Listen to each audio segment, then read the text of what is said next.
पण आहे गै प्लस अन. तर यामध्ये पहिल्या शब्दातील शेवटचा वर्ण काय आहे? गे, ए आहे, ऐ. ओके. आणि दुसऱ्या शब्दातील पहिला वर्ण अ आहे.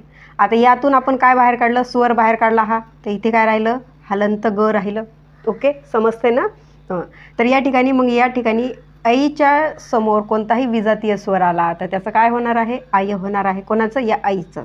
तर इथं लिहा आय. ओके. आणि त्याच्या पुढे हा अ जशास तसा लिहा. आणि आता या ठिकाणी हा जो ग आहे त्याला बी तर कोणता तरी स्वर पाहिजे पूर्ण करण्यासाठी, तर हा ग इथे लिहा. ओके.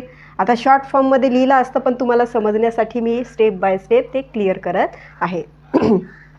आता या ग ला हा अ पूर्ण करणार आहे स्वर. तर हा ग प्लस अ काय झाला? ग झाला.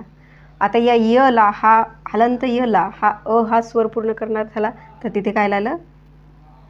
ओके, इथं काय आहे? आ हा स्वर आहे तर इथे गा लिहिलं. तर इथे य हलंत यला अ स्वरानं पूर्ण केलं तर य लिहिलं. आता दुसऱ्या शब्दातील हे जे राहिलेलं अक्षर आहे ते जशास तसं इथे लिहून टाका. तर गय प्लस अन या विग्रहाची संधी काय झाली? गायन. ओके, अशा पद्धतीनं हे अयादी स्वरसंधी काम करत असते.